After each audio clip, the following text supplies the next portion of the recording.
Hello and welcome back to another episode of Critical Reactions with your host Bryan.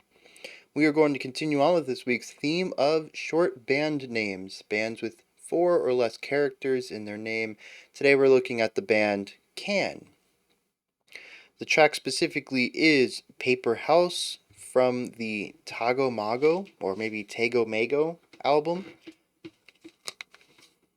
I have no idea what to expect with this one, so let's just dive in and see what Can is bringing to the table today.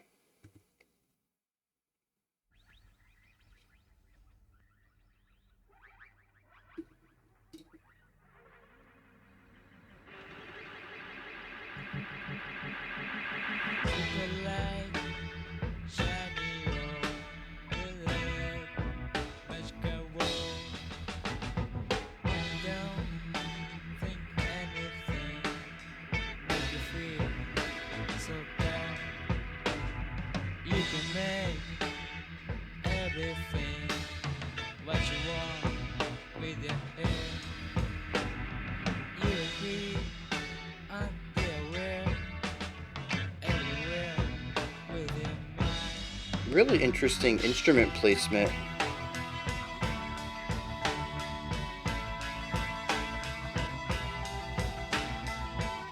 I love this layering though, this is gorgeous.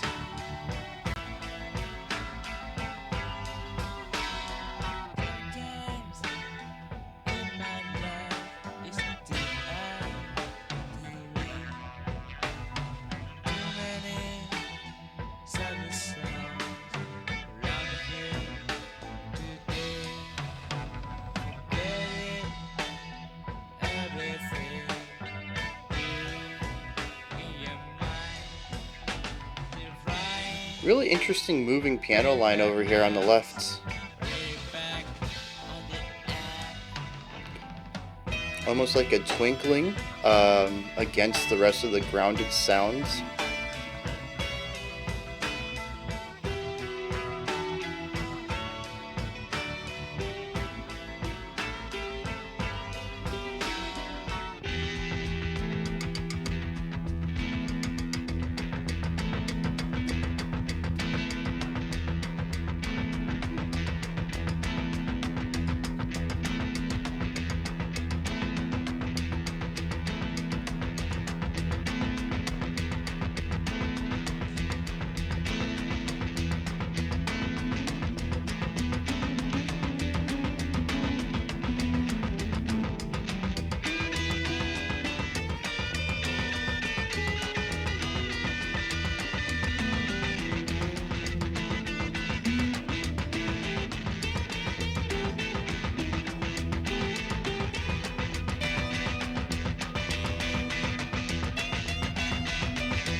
He went from something so rooted to elevated tension.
There's a lot of clipping going on in here.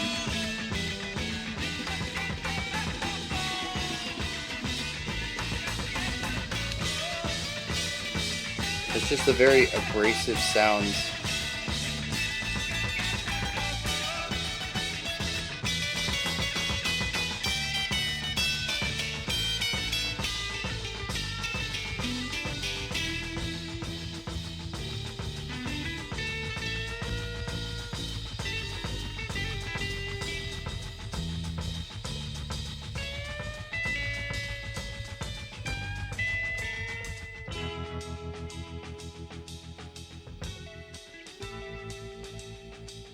Nice little swung idea here.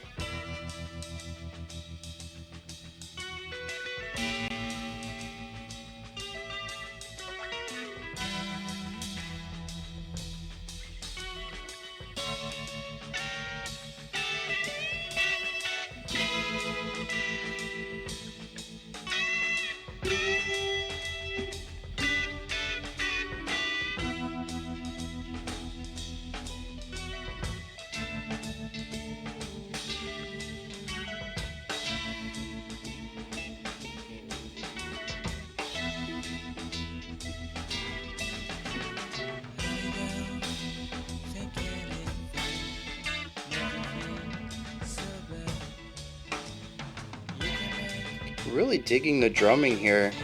It's keeping the rhythm, but not sitting within any particular patterns. Very melodic.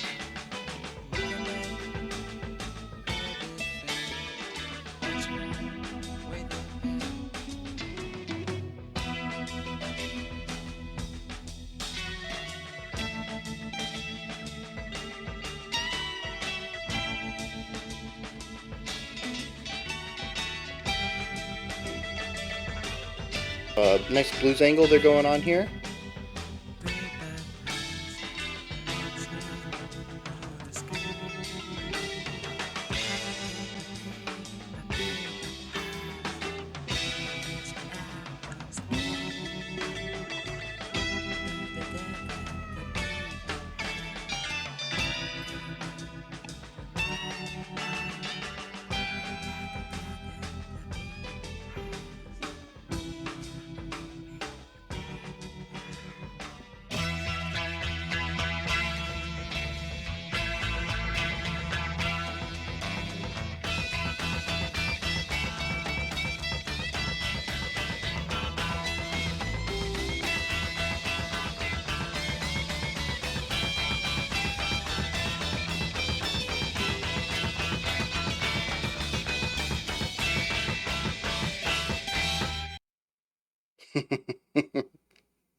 Yeah, it goes into the next track, huh?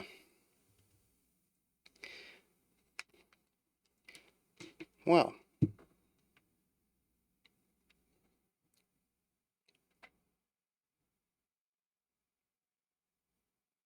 I like parts of this.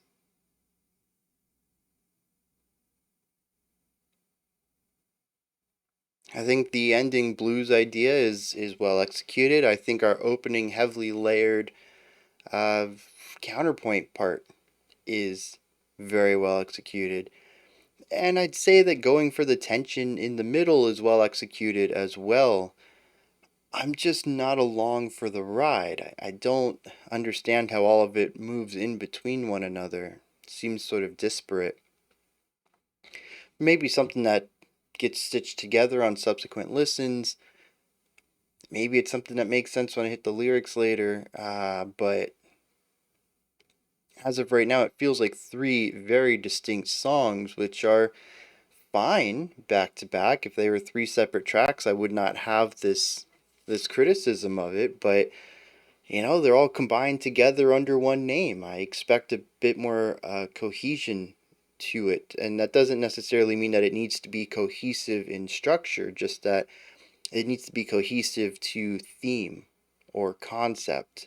And I don't know what the concept or theme is, so I don't really see much connection here on the purely musical level.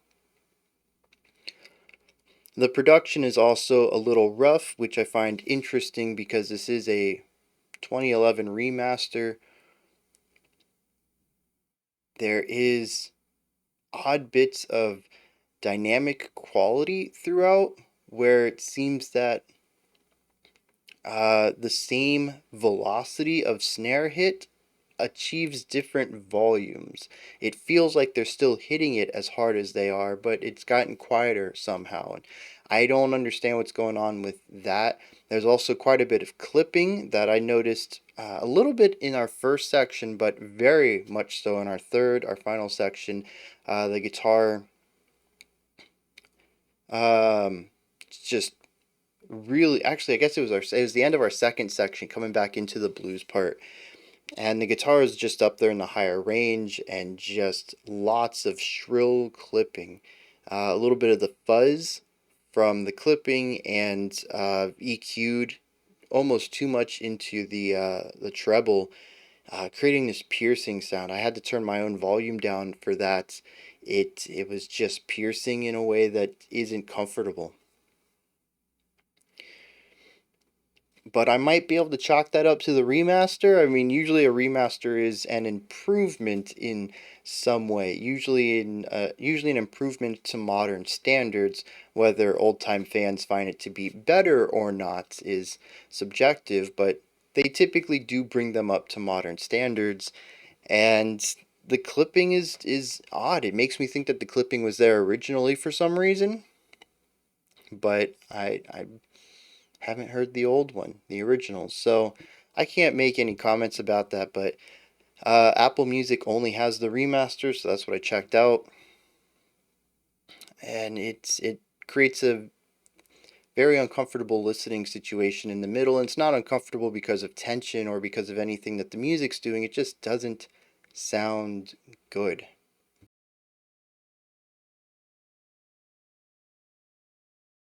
Now, I think those are my only criticisms for the track. There's a lot of good going on here. I was going to say dive and dig at the same time, and it's just going to be a weird word. I want to dig into some of this, see what's going on with that. Primarily, like I said, our three sections are very well executed. I love the layering in the first section. The way that all of the instruments come together and bounce off of each other and create this very dense sound sphere full of many ideas that honestly work very well. This could easily be translated to, I don't know, a string trio, a string quartet, and I think it would be very interesting to hear in that area. The I think the rock sounds might even hide a little bit of the ingenuity in the composition here for the multi-layered melodic writing. Whether you're looking at what a guitar and a bass are doing, or the vocals and a guitar, or all the string instruments together. Like every combination I think that you can listen to here work well together, and they come together into this fascinating idea. The drums sit in the back and create a nice foundation for all of it, and eventually we bring a piano into the mix. It might have been there earlier and I just missed it.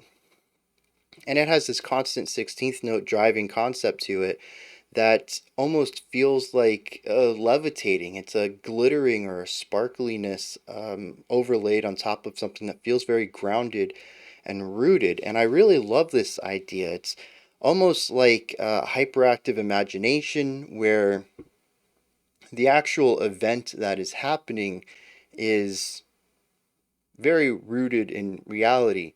Um, but because of your imagination and the fact that this event is something you've really wanted or something like that, you're imagining all these bright lights around you, or like glitter falling from the sky or something, or the stars being so bright as to light up your realm, something very theatric like that. And that's what it feels like. It finds a way of elevating this very normal incident to something greater than. And I love how just music can make me feel that. It's such a phenomenal moment, and it happens because of all the compositional ideas here. It is just a gorgeous moment. Now it is the end of our first section though, and it takes us into our midpoint, which goes real eerie, creepy, We shift towards a very tense chord progression. It's two chords just going back and forth. We have a whispering over here on the right. It is just uncomfortable, unnerving.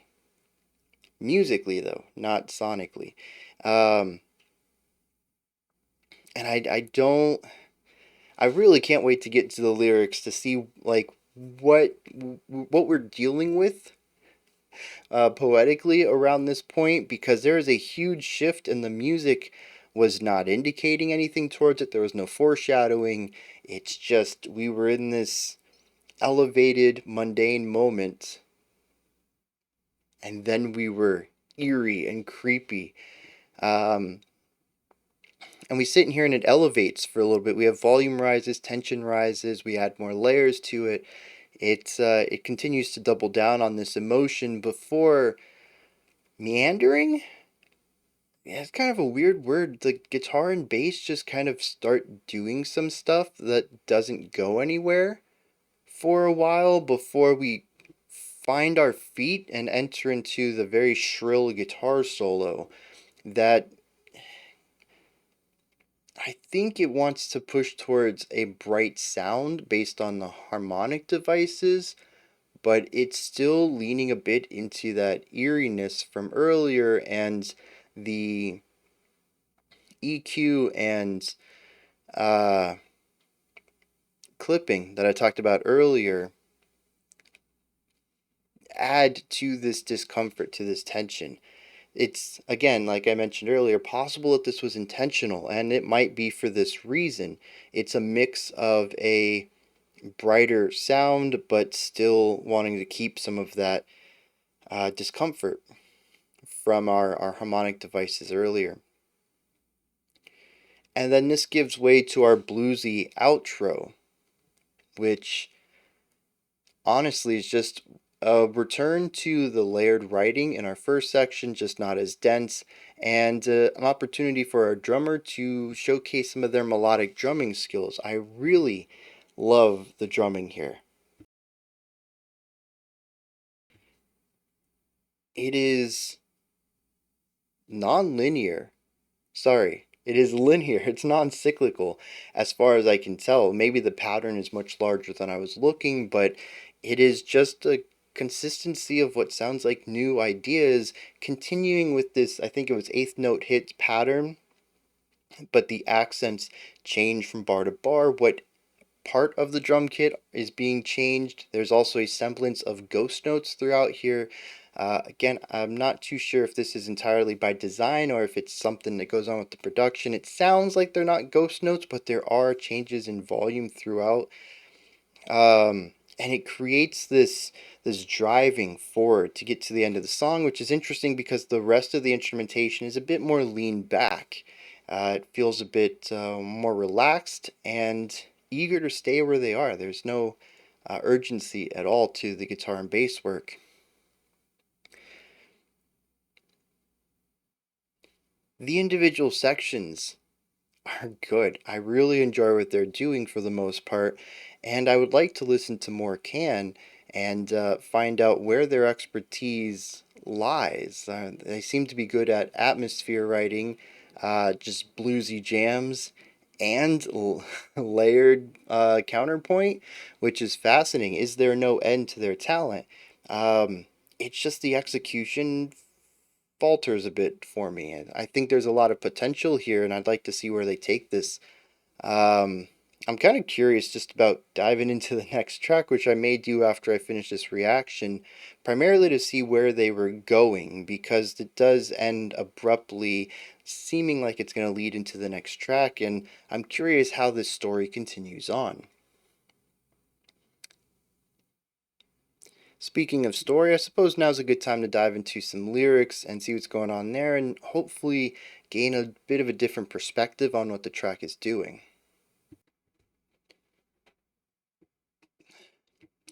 This is something. When did this come out? 71. Okay, that makes a little bit of sense. There is very little here that feels attached to reality. It says, take a light shining on the land off the wall. Up and down, think of anything, what you feel is all gone. You can make everything what you want with your head. You're okay and be aware everywhere with your mind. It's it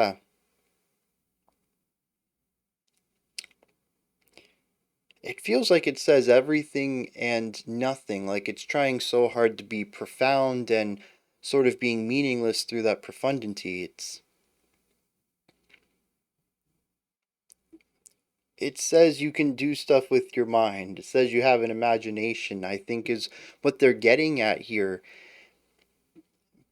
But it's done in, I mean, it's going to be rich coming from me, but it's done in one of the most verbose ways. There's it, they take so many lines just to repeat the same thing in oddball ways. Oddball might be the wrong word, but we can just stick with odd then, I guess. I think that's a little lighter of a term. It seems purposefully non straightforward, though, is what I'm getting at. Verse 2 leans into this 2 times. Goodbye, love, you're sorting out your room. Too many savage songs laugh at him today. Playing everything, you and your mind, the flying paper house way back in the sky. Once again, seems to be saying a lot and nothing simultaneously. There is some sort of, I don't even know with this verse. It's interesting that this is the last thing we hear from the lyrics before entering the dark side of this track, the really eerie, creepy component to it. The whispers during this is a repetition of one phrase. It is said 16 times, maybe. You just can't give back no more. Oh, actually, it's repeated twice per line. Probably 32 times you hear that sentence. You just can't give back no more. If we take it colloquially, it means that you have nothing to give. There's, of course, the double negative in there, but I'm not going to read it that way. It's more of an artistic presentation of the thought. It's about being exhausted.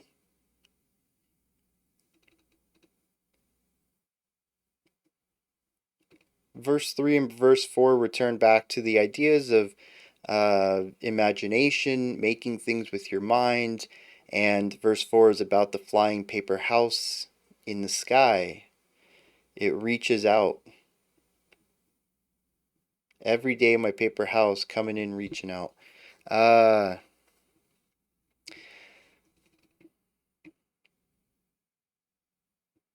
so, in an interview, uh, Zuke? I don't know if I have a first name for that. Holger Zuke stated that the album has been described as being shamanic avant funk, and in Zuke's words, an attempt to achieve a mystery musical world from light to darkness and return. That is a description of the album, but I do think it works as a description for this track as well. I think it's also the opening track of the album, which could just be a way of setting up the themes of the album at large. This is a song that starts off in the light for the most part, reaches a darkness, meanders in it for a bit, and comes out the other side with the blues. I don't know if it's exactly a return to light, but it does move into the next track, and I assume throughout the album we do return back to the light by our final track, which the album is short if I remember correctly. 7 tracks long, though sitting at 73 minutes.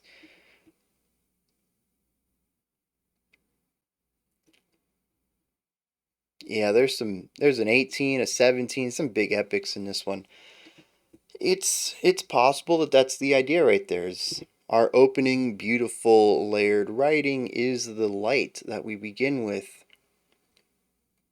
we go into darkness and we began to take our journey throughout the album before we return to light. But what this has to do with the track, I don't know. I mean, we can kind of go with the shamanic avant funk idea and view this as a type of ritual. Things are written obtusely and seemingly profound in a way that should border on the spiritual, in a way that it's more of a riddle than anything else. Um, that is supposed to unlock potential or elevated enlightenment through the understanding of the riddle itself. I don't know if I really connect all of that, but it's a start. If I were to dig more into this, that would probably be where I began my investigation into what the song and potentially the album is doing. Anyways, those are my thoughts on Paperhouse by Can. Let me know what you thought. Put your opinions, comments, perspectives, anything else down in the comment section. Above that, in the description box, you can find a link to Linktree. It'll take you here. You can find links to my music, ways to support the channel, a link to the Discord server, and so much more. Above that, if you could, like, subscribe, and ring the bell, I greatly appreciate all three. Alright, we have a special selection coming up next. Otherwise, I'll be back tomorrow, 5 p.m. Eastern Standard Time, 9 p.m. UTC, as usual. Until next time, remember to be critical, not cynical, of the music you listen to, and have a fantastic morning, afternoon, or evening, whenever you choose to watch my videos.